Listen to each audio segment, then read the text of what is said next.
वैद्यराज, वैद्यराज, ये आपने क्या कर दिया? मेरा तो सब उजड़ गया। मैना बहन, शांत हो जाओ। क्या हुआ? तुम इतनी घबराई हुई क्यों हो? हाँ मायावी, मैना का रोना देखकर राजा का दिल भी पिघल जाएगा, लेकिन हमें अंतिम सबूत चाहिए। वो रक्त फल तैयार है? बिल्कुल, ये जहरीला रक्त फल देखने में जितना आकर्षक है उतना ही जहरीला है। हम इस तेजस बेटा, तुम बहुत जल्दी सीख रहे हो। तुम्हें जड़ी बूटियों की पहचान मेरे बराबर होने लगी है। जल्द ही तुम जंगल के सबसे बड़े वैद्य बनोगे। ये सब आपकी कृपा है गुरुजी। मैं बस अपनी लगन से जंगल की सेवा करना चाहता हूँ। मैं हमेशा आपकी शिक्षा याद रखता हूँ, गलती की गुंजाइश नहीं। आज मैंने कल रात वाले बुखार की दवा बनाई है जो आपने बताई थी। मैंने इसमें वही अनुपात रखा है जो कल आपने सिखाया था। बहुत बढ़िया, तुम्हारी लगन मुझे भरोसा दिलाती है। तभी बाहर से एक बकरी के जोर जोर से रोने और हाँफने की आवाज आती है, जिसका नाम मैना था। तेजी से औषधालय की ओर आ रही थी। वो पूरी तरह पसीने से भीगी हुई और गुस्से में थी। वैद्यराज, वैद्यराज, ये आपने क्या कर दिया? मेरा तो सब उजड़ गया। मैना बहन, शांत हो जाओ। क्या हुआ? तुम इतनी घबराई हुई क्यों हो? घबराऊं क्यों नहीं, मेरा बेटा, मेरा प्यारा छोटा मेमना, वो मर गया। आपकी दवा खाने के कुछ देर बाद ही वो गिर पड़ा और उसने सांस लेना बंद कर दिया।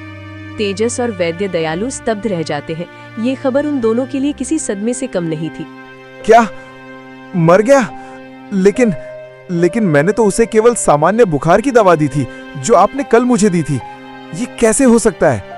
तुम नौसिखिए हो। तुम्हारी जल्दबाजी ने मेरे बच्चे को मार दिया। मैं जानती हूँ ये दवा तुमने ही बनाई थी। तुम लोग सोचते हो कि जंगल के गरीब जानवर को कुछ भी दे दो, उन्हें कोई फर्क नहीं पड़ता।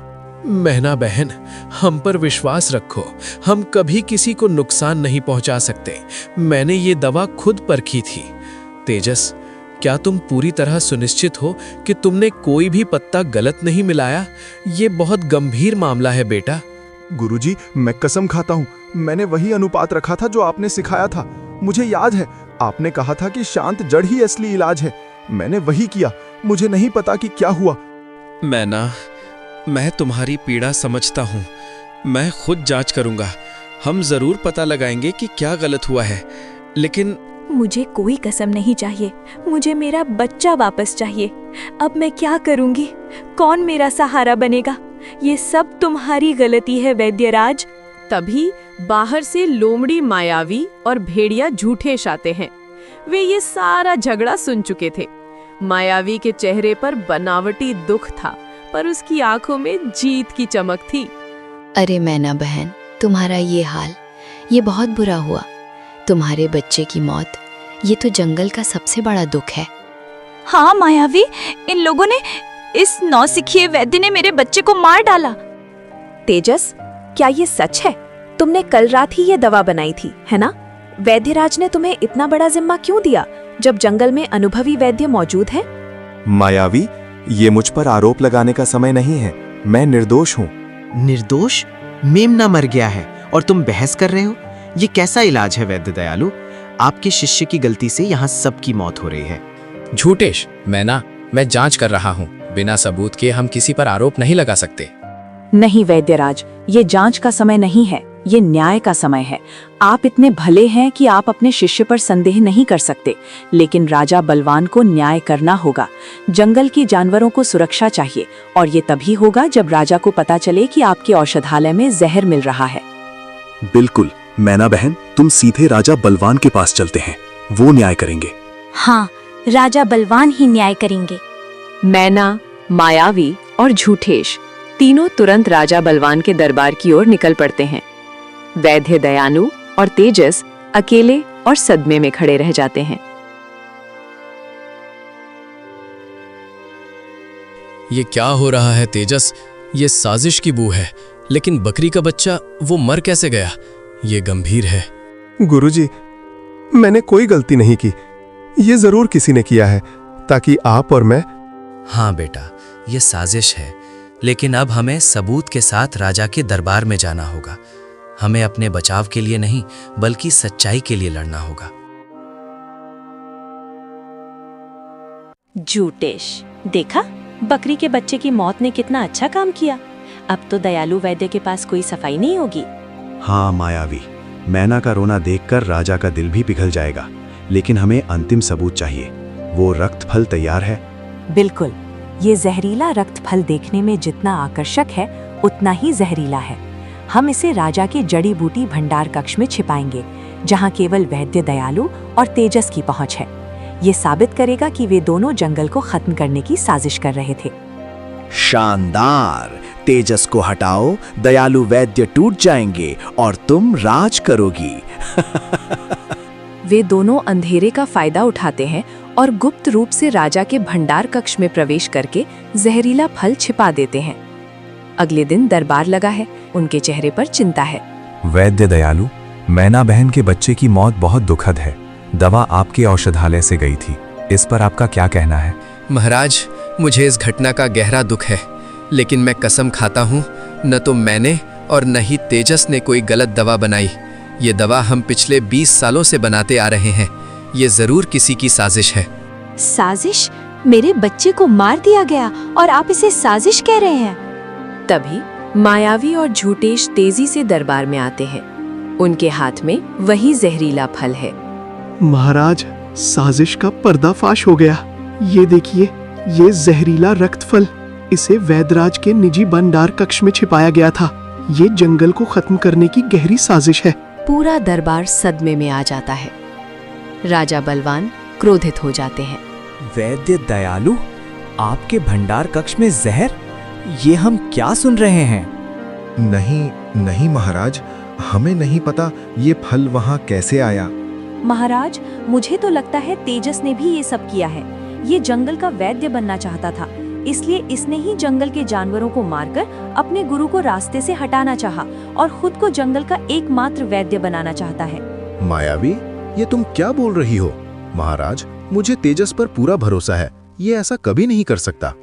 हाँ, बताओ फिर ये सब आखिर किया किसने है? बताइए वैद्यराज, क्या ये सब आपने किया है? नहीं, तुम मेरे गुरुजी को कुछ मत बोलो। तेजस, सबूत, मैना के बच्चे की मौत और ये जहरीला फल, ये सब तुम्हें दोषी साबित करता है। तुम्हें जंगल से तुरंत निर्वासित किया जाता है। और वैद्य दयालु, हम आपकी प्रतिष्ठा का सम्मान करते हैं, पर आप अपने शिष्य की निगरानी नहीं कर पाए। तेजस पूरी तरह टूटा हुआ सिर झुकाकर वहां से चला जाता है। वैद्य दयालु गहरे दुख में डूब जाते हैं। मायावी और झूठेश खुशी से मुस्कुराते हैं। अगली रात वैद्य दयालु अकेले अपनी कुटिया में है। वो तेजस की याद में दुखी हो रहे हैं। तभी कछुआ दादा आते हैं।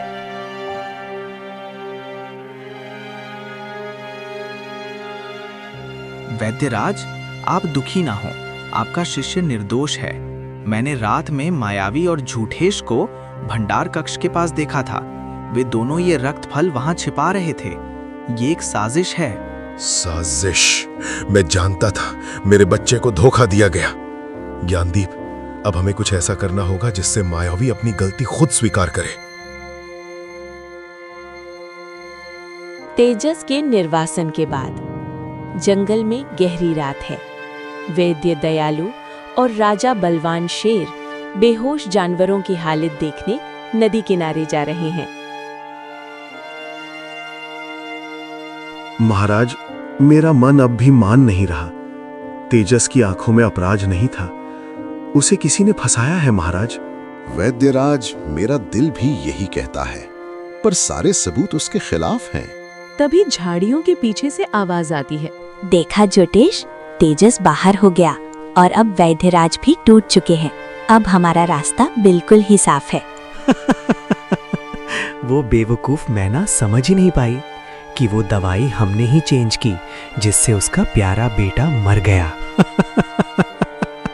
हाँ, और राजा को वो जहरीला रक्त फल दिखाया जो हमने ही वहाँ रखा था, और सीधा दोष तेजस पर गया।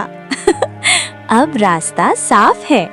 बस थोड़े दिन, फिर तुम वैद्य रानी और मैं तुम्हारा दाया हाथ। झाड़ियों की दूसरी ओर वैद्य दयालु और राजा बलवान स्तब्ध खड़े हैं।